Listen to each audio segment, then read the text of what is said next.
જી, આજરોજ આપણે વડોદરા મ્યુનિસિપલ કોર્પોરેશનનું ફાયર ડિપાર્ટમેન્ટમાંથી મક્કરપુરા જીઆઈડીસી ફાયર સ્ટેશનમાંથી જે આપણે આજે બોટ ટેસ્ટિંગનું એક ભાગરૂપે અહીંયા કાર્યરત હાથ ધરેલ છે.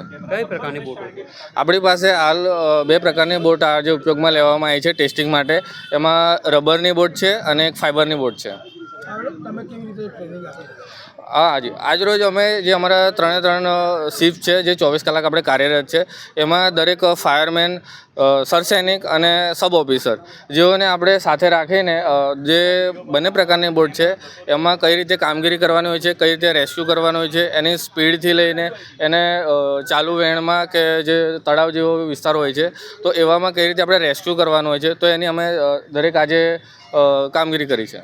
ફ્લડ આવે હા જી. ફ્લડમાં કેવી રીતે કામગીરી કરે? હા જી, એ ફ્લડ આવે છે તો એમાં કઈ રીતે જે પરિસ્થિતિ હોય છે એમાં કઈ રીતે રેસ્ક્યુ કરવાનું હોય છે, માણસો છે કે પછી જે કોઈ દવાખાના હોય છે, વધારે પાણી આવે છે તો એમાં બી આપણે કઈ રીતે કામગીરી કરી શકાય, તો એની અમે એક તાલીમ આજે કરી છે કેટલા આયોજન. દિવસ ચાલશે તાલીમ?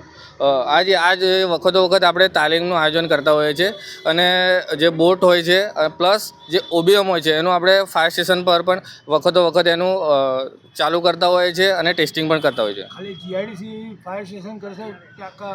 નહીં, આ વસ્તુ જે તાલીમ છે જે એનું ઇન્સ્પેક્શન કરવાનું હોય છે, જે વડોદરા ફાયર એન્ડ ઇમરજન્સી સર્વિસમાં દરેક ફાયર સ્ટેશનમાં આપણે એનું ટેસ્ટિંગ જે અઠવાડિયામાં કરતા હોઈએ છીએ અને બોટનું પણ આપણે વખતો વખત સુસાગર છે કે નજીકના જે બી ફાયર સ્ટેશનના જે તળાવો હોય છે ત્યાં લઈ જઈને એનું આપણે ટેસ્ટિંગ કર્મચારીઓ સાથે રાખીને કરતા હોઈએ છીએ.